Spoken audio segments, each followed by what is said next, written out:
Hello বন্ধুরা, welcome back to my channel Manisha's blog. Alipurduar জেলার ছোট্ট একটা গ্রাম থেকে আমি মনীষা তোমাদের সবাইকে অনেক স্বাগত ভালোবাসা জানিয়ে আজকের ভিডিওটি শুরু করছি। তো চলো রান্নাঘরে চলে এসেছি, কী রান্না হচ্ছে সেটাও তোমাদের সাথে শেয়ার করবো। তো দেখে নাও, এদিকে দেখো ভাত বসিয়ে দিয়েছি আমি, আর এই দিকে দেখো ডিমও বসিয়ে দিয়েছি, হাঁসের ডিমের ঝোল বানাবো। আর সঙ্গে দেখো এদিকে বাচ্চাদের জন্য ঝিঙ্গে কেটে রেখেছি, কারণ আমি এটা শিঙনি মাছ দিয়ে ঝোল বানাবো তার জন্য। তো এদিকে দেখো আমি ডিমটা বসিয়ে দিয়েছি, তারপরে বাবা নিয়ে এসেছে ইলিশ মাছ আজকেও বাড়িতে। আর এই ইলিশগুলো বেশি বড় নয়, এটা ইলিশ ছোট ইলিশ। আর ছোট ইলিশগুলোই না বেশি টেস্টি হয়, বড় ইলিশগুলো তেল হয় ঠিকই, তবে অতটা টেস্ট নেই। আগের মতো যে ইলিশের যে একটা টেস্ট আর গন্ধ ছিল, সেটা এখন জানি কোথায় হারিয়ে গেছে, পাওয়াই যায় না সেরকম গন্ধ। তো যাই হোক, এই ছোট মাছগুলো কিন্তু অনেকটাই স্বাদ। তো ডিমগুলো আমি সেদ্ধ করে, আলুগুলো সেদ্ধ করে ছুলে ভালো করে ফ্রিজে রেখে দিয়েছি। আর একটা ডিম দেখো আমি এদিকে 2 ফালা করে নিয়ে তাওয়ার মধ্যে ভেজে নিচ্ছি। কারণটা হলো আমার ডিম খাওয়ার প্রচণ্ড ইচ্ছে করছিল, তাই কাঁচা ডিম যেহেতু হাঁসের সেদ্ধ ডিম সেটা অতটা ভালো না লাগে, এর জন্য আর কি ভেজে নিচ্ছি একটু। আর এই যে ডিমগুলো দেখছো, এগুলো এখন আমি ফ্রিজে রাখবো।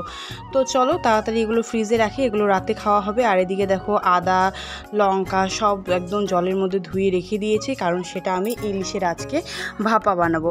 আর আজকে আমি ইলিশটাকে কিভাবে বানাবো সেটাই তোমাদের সাথে শেয়ার করব, সেটা দেখতে থাকো। আর এইভাবে ডিম ভাজা কার ভাল লাগে কমেন্ট করে জানাও। তো এদিকে দেখো ইলিশ মাছটা আমি কিন্তু ধুয়ে নিয়েছি, ধুয়ে নেওয়ার পরে এখানে হলুদ আর লবণ দিয়ে হালকা মেখে নেব। আমি এর আগের দিন আমার বুনু বানিয়েছিল ভাপা, কোনো ভাজাভাজি কোনো সিন নেই। আর আজকে আমি একটু হালকা একটু গরম তেলে আর কি হালকাভাবে ভেজে দিয়েই উঠিয়ে নেব, সেটা একটু পরে দেখতেই পাবে। আর এখন আমি হলুদ লবণটা ভালো করে লাগিয়ে নিচ্ছি প্রত্যেকটা মাছের মধ্যে থেকে। আর এদিকে দেখো মাথাটায় যখনই আমি হলুদ আর লবণটা মাখাতে গেলাম, তখনই কাটা ফুটে গেল হাতের মধ্যে।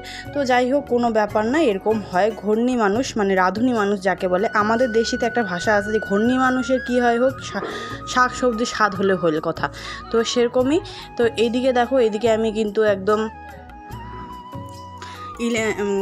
যে শিঙি মাছটা সেটাও ভাজতে দিয়ে দিয়েছি। আর এখন আমি বানাবো বাচ্চাদের জন্য লোহার কড়াইয়ে, যেহেতু লোহাতে আয়রন আছে, লোহার কড়াইয়ে আর কি বানিয়ে দেবো শিঙি মাছের ঝোল। আর এদিকে শিঙি মাছের ঝোলটাও অলরেডি কমপ্লিট হয়ে গেছে, তাই মাছটাও দিয়ে দিলাম। মাছটা দিয়ে একটু ফুটিয়ে নিয়ে নামিয়ে নেব।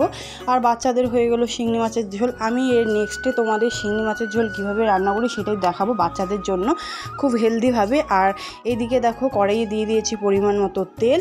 আর ইলিশ মাছে একটু কাঁচা তেল দিয়ে রান্না করলে কিন্তু স্বাদটাই অন্যরকম হয়। তো এদিকে দেখো ইলিশ মাছগুলো আমি হালকা আঁচের মধ্যে তেলটা গরম করে হালকা আঁচ করে নিয়েছি। আর এখন দেখো আমি ইলিশ মাছগুলো সম্পূর্ণ দিয়ে দিচ্ছি, দিয়ে উল্টে পাল্টে দিয়ে দেবো সঙ্গে সঙ্গে, তোমরা দেখতেই পাবে। আর সবার প্রথমে বলে দিই, ক্যামেরাটা একটু নাড়াচাড়া করছে, কারণটা হলো এক হাত দিয়ে যেহেতু ক্যামেরা করে এক হাত দিয়ে রান্না করছি, এর জন্য ধরার লোক নেই, তার মধ্যে আমার কোনো স্ট্যান্ড নেই, এর জন্য। তো যাই হোক, এত কিছু বলবো না, কনসেন্ট্রেট করব শুধু মাছের ওপরে, ইলিশ মাছের ভাপার উপরেই কনসেন্ট্রেট হবে, সেটাই তোমাদের সাথে শেয়ার করব। আর আজকে কিন্তু আমি পেঁয়াজ লঙ্কা সব কিছু দিয়ে আর কি ইলিশ মাছের ভাপাটা বানাবো। এর আগের দিন শুধু সর্ষে বাটা আর আদা দিয়ে বানানো হয়েছিল, জিরে গুঁড়ো দিয়ে, কোনো পেঁয়াজ রসুন ইউজ করা হয়নি। তবে আজকেরটা আমি অন্যরকম করে বানাবো, আমার মতো করে, আমি যেভাবে আমার শাশুড়ি মার কাছ থেকে শিখেছি সেভাবেই তোমাদের সাথে শেয়ার করব, সেই রেসিপিটাই শেয়ার করব। তবে মায়ের রান্না কিন্তু অসাধারণ, মা কিন্তু প্রচণ্ড ভালো রাঁধতে পারে। তো দেখো উল্টে নিয়েছি, সঙ্গে সঙ্গে আমি মাছগুলো নামিয়ে নিচ্ছি। আর দেখো এক হাতে ক্যামেরা ধরে এক হাতে দিয়ে খুন্তি দিয়ে মাছটা নামাতে গিয়ে প্রচণ্ড পরিমাণে অসুবিধা হয়ে যাচ্ছিলো, এর জন্য ভালো করে দেখো নামিয়েও নিচ্ছি আমি। তো দেখো এই যে মাছটা কিন্তু ভাজাও হয়নি অতটা, শুধু আমি গরম তেলে আর কি দিয়েই উঠিয়ে নিয়েছি। এটা এখন উঠিয়ে রেখে দিলাম। আর সেই তেলের মধ্যেই মাথা দুটোও দিয়ে দিলাম। আর ইলিশ মাছের মাথা দিয়ে কচুর শাক কার ভাল লাগে অবশ্যই কমেন্ট করে জানাবে, কারণ তোমরা তো আমাকে কমেন্ট করোই না, লাইকও করো না, সেরকম ভিউজও আসে না। তবে ভিউজ আসে না তো কী হবে, এরকম করেই একদিন আমি ভাইরাল হয়ে যাব, দেখে নিও তোমরা। আর আমার ভিডিও সবাই দেখবে, পছন্দ করবে। তো যাই হোক, এত কিছু বকবো না। সবার প্রথমে দেখো দিয়ে দিলাম গোটা জিরে, দিয়ে দিলাম 2টোর মতো শুকনো লঙ্কা দেওয়ার মধ্যে, তারপরে দিয়ে দিয়েছিলাম হলো মশলাগুলো যতগুলো ছিল, পেঁয়াজ বাটা, তারপর লঙ্কা বাটা, জিরে বাটা সব কিছু দিয়ে দিয়েছি, আদা বাটা দিয়ে ভালো করে এখন কষিয়ে নেবো যতক্ষণ না মশলা থেকে কাঁচা গন্ধটা চলে যায়। আর মশলাটা যতক্ষণ না ভাজা হয় ততক্ষণ আমি ভাজতে থাকবো, আর তোমরাও ততক্ষণ দেখতে থাকো একটু ধৈর্য ধরে। আর এভাবে তোমরা ট্রাই করো, অবশ্যই তোমাদেরও ভালো লাগবে। কে কীভাবে তোমরা রান্না করো ইলিশ মাছ সেটা কমেন্ট করে আমাকে রেসিপিটা জানিও, আমি অবশ্যই তোমাদের মতন করে চেষ্টা করব করার, অবশ্যই তখন তোমাদের দেখাবো। তো তোমাদের যদি নিজের চ্যানেল থেকে থাকে তাহলে তোমরাও করো আর আমাকে ট্যাগ করে দিও। তো দেখো এদিকে মশলাটাও কষানো হয়ে গেছে, মশলা থেকে তেলও ছেড়ে দিয়েছে, এই যে দেখতে পাচ্ছ। এখন আরেকটু কষিয়ে নেব যাতে তেলটা আরেকটু মানে বের হয় মশলা থেকে। আর পেঁয়াজের কিন্তু একটা তেল থাকে, এটা কে বলেছে বলো তো? বলেছে একজন, বলবো না, সেলিব্রিটি মানুষ বলেছে, বলবো না, তার নাম নেব না আমি। এদিকে দেখো আমার কিন্তু মশলাটা ভাজা হয়ে গেছে, আর একটু আমি ভেজে নেব ধৈর্য ধরে আর কি। যত ধৈর্য ধরে সময় দিয়ে তুমি রান্না করবে, রান্না কিন্তু ততটাই টেস্টি হবে, ততটাই ভালো হবে বন্ধুরা। তো এই দেখো আমার মশলাটাও অনেকটাই ভাজা হয়ে এসছে।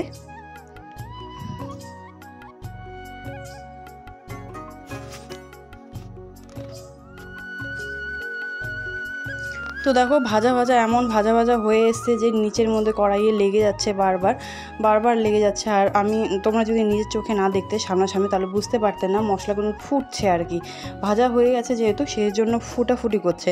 তো যাই হোক, এত কিছুই তো নজর দিয়ে লাভ নেই, এখন শুধু রান্নাটাই ভালো করতে হবে।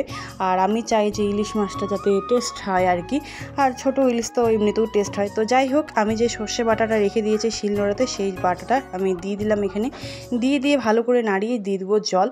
সর্ষেটাকে ভাজবো না, ভাজলেই তেতো হয়ে যাবে, আর সর্ষে তোমরা জানোই একটু ভাজলেই তেতো হয়ে যায়, সেই জন্য দেখো এইভাবে নাড়িয়ে নিয়ে সঙ্গে আমি কিন্তু জলটা দিয়ে দেবো, দেখতেই পাবে এখনই।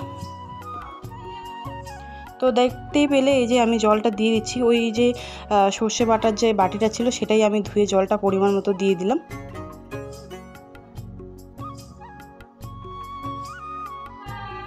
তো এই যে দেওয়া হয়ে গেছে, আর এখন আমি নিব ফুটিয়ে নেওয়ার পরে আমার মাছের যে পিসগুলো আছে সেগুলো আমি দিয়ে দেবো এতে। তো আজকের রেসিপিটা আর ভিডিওটা তোমাদের কেমন লাগলো অবশ্যই কমেন্ট করে জানাবে। তো এবার দিয়ে দিলাম আমি মাছগুলো, দিয়ে যে প্লেটের যে তেলটা ছিল সেটাও কিন্তু আমি একদম নিজেরে দিয়ে দিয়েছিলাম, পরে সেটা তোমাদের সাথে শেয়ার করিনি আমি। তো এই যে দেখতে কিন্তু কালারটা অসম্ভব সুন্দর এসেছে কিন্তু। তো এদিকে দেখো গোটা লঙ্কাও আমি দিয়ে দিলাম, কাঁচা লঙ্কা।